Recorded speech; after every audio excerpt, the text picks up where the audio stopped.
My day didn't start the greatest yesterday. We talked about the things that were bothering me, troubling me yesterday, and it just seemed to continue on. Now, I guess Mopower Baby did qualify rather well yesterday morning. We'll talk about the horses yesterday as a whole because they weren't bad, but there were some obvious glaring holes in our lineup yesterday that we thought would be strong. Patrick the Piranha, flat. Clearly he was a little bit sick. Mark Beckwith said he was going to pull blood on him today.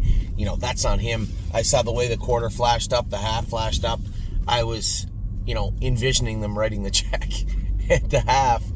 I just thought, that is his trip. If Patrick the Piranha was ever going to pound them, it would be off of that trip. And he just come up really flat for him. 51-4, 29-4 in the end of it. The 29-4 part was the telling part. I had just sent Mark, and I always got to be careful too, because other people might be having bad days, and hearing from me saying, "Hey, what happened to the horse?" Just a little short sentence sometimes can trigger some anger. So I just said everything all right with Patrick, and he sent me a message. They were scoping the horse tomorrow, drawing his blood. But it was pretty obvious. The horse wasn't lame or anything. He was just flat. In Ontario, we'll end with the way the horses where the horses raced good. So we'll start in Ontario. Actually, my 1% raced out of his skin. He raced great, and you could see there was going to be. You can see there was going to be a. Just reading the Mark Beckwith message now. Scope sick. Yep. You can see there's going to be improvement for my 1%. Here's horse. It's kind of skinny, but is eating good now. So Dominic has him good.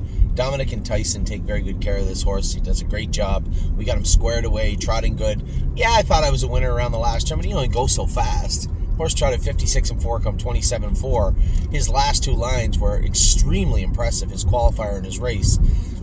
Looks to me like we're going to have a lot of fun with this guy all summer. As I said to James, if they can continue to keep him eating and get the weight on him, he's going to be a nice horse. And as I say that out loud, I think it's worth noting for people. Sometimes you may say to yourself, well, just change the feed, right? Or just put him on some sort of special medication. It doesn't work that way all the time. Some horses go through bouts of where their guts are bothering them a little bit. We do the best we can to mitigate that. You can use Gastrogard or Omeprazole or put them on special feeds also.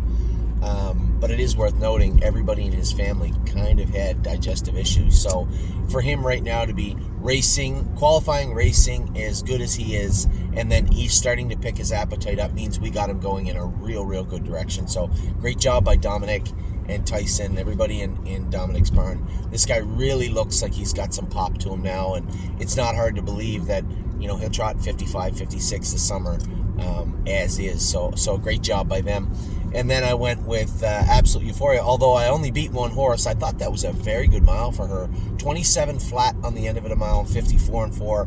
And as I said to Kyle, one of my partners on the filly, the thing I liked about it, I was just very careful with her in the turns. I think this is all confidence with her now. She's sound. Again, Dominic has her very, very good. She's sound. 52 is just going to be way too much for her. Let's just give her 3 starts in there. I'm not a huge fan. You guys heard me rail on about how we were selling horses that couldn't do consistently, and we have to focus on consistency with the horses. But when it comes to a horse like Absolute Euphoria, lots of speed in there, very green. Oh, that's a great job by this guy. That's a tight fit for a big truck. Impressive. Just what I thought was, mathematically a very good mile for Absolute Euphoria, and I think that there's lots more in there. I was really protective of her. I didn't want her making a break. I knew they were going to go quick, but when you got away last with her, she kind of felt disinterested a couple of times in the mile, but down the lane picked it up, and then right at the wire, I ducked her to the inside of the horse that was coming back to me, and she just shot right through. Now, it was only for 8th, but still, the fact that she wanted to pass that horse in a competitive fashion, I thought was impressive in its own right. And then we go to Brace, who I thought was close to a layup, to be honest. I love Mark Stacey's horse, but I think so highly of Brace for Landing, and I was just keeping an eye on Bob when we were getting away. I knew he was going to be able to follow me, no problem, but At the time, I wasn't worried about it. The thing I found strange about Brace was he kind of fell off the gate leaving. Got out of gear a little bit. He'll do that from time to time. But as we started into the backstretch, I think he just lost his gate a hair, and then they came back to me. And when I doubled him up, he actually got pacey. And he almost caught himself twice, and then he made that break. And that is very, very uncharacteristic for him. But honestly, I don't think it was attributed to any sort of lameness. We'll get his feet checked today, because that sometimes can be a culprit. But I don't think it was attributed to any type of lameness or anything. I think it was just a number of things that ended up being this cascading event where I doubled them up. You know, they were coming back to me a little bit. I think they went 27-2, 57-1. So that kind of at that point in the race where that we were starting to hit that accordion effect, where we were starting to come back a little bit, take back off, he just lost himself. He wasn't sharp or grabby, but I think most notably is his last half and last quarter. Now, yeah, I made him do his work because I wanted to tighten him up, but his last half was in 54-2. His last quarter was 26-3. That's GPS charted. That's not a guy up there with a stopwatch. So the horse is there speed-wise. What are the takeaways from last night with him?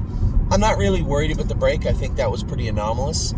But how he made it and what was going on at the moment he made it is important. We'll get his feet checked. We'll get Brace Verlaning's feet checked. But I think I might put a set of aluminums. I said to Dominic last night, hey, what about if we get some aluminums on this guy behind him? Not a big fan of aluminum shoes on horses that are particularly, I wouldn't call him weak because he's strong, but he's a very streamlined horse. He doesn't carry a lot of weight. He doesn't carry a lot of extra baggage, so to speak. Is he going to be able to handle those, do you think? Or are they going to be a little too much? I guess time will tell. I don't think that's an easy answer just to make as if you know, because it's more of a put them on and let's see how he operates type situation. And I personally think that. Now, I know Dominic and I will talk more about it today. But right on the cusp of going a big mile. His horse had trotted, 56-3, as I said, last quarter, 26-3, last half, 54-2 last night. He's there. Now we just got to flatten that gate. Just a hair. I wouldn't look at the break in it. What's wrong? You're silly. I wouldn't look at the break as anything more than what it was. A break from a horse that doesn't generally break. And I think if you look at his gait right before he made the break, I think it was just a number of things going on there. So just an unfortunate situation, but not a big deal. Certainly not a big deal in regards to the whole day.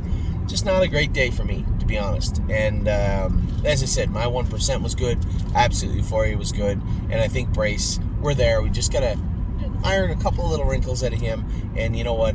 We're close enough to the good times now where I'm going to cut him loose next week for sure. I was planning on it a little bit last night, but it got rather chilly later at night too. And I guess that's worth noting also. We should probably take his blood, I guess, this morning. If I know Dominic, he's already probably got it draw his blood just to see what's going on with him. But all in all, I think an okay night in Ontario. As I said, that little blip of Brace making a break, I don't think that'll be repeated, and I think we can probably mitigate that from happening again pretty easily. But next week will be a big race for him, right? This will be, the date today is the 19th, the 26th. This is his prep next week, so I'd like to see him go a really, really good mile next week for us. Now, with that out of the way, we did have a good night in Ohio. The fillies continued on their journey forward. Smoking Hot Irish Girl, what I liked about her was her closing speed. She's starting to put it all together and figure it out. This is a filly that will get better and better and better and better as the year goes on. And Smoking Hot Irish Girl was great last night. I think 58-27 on the end of it, 27-2 on the end of it, and a very good mile from her. And then we got to watch Coop. Coop has just turned into this professional. And you love to see this with the horses. You know, I talk to Joel and a number of our clients all the time and tell them about how it's hard for us to keep all the horses over from 2-year-olds to 3-year-olds, and we do our best to try and ensure that we don't miss anything.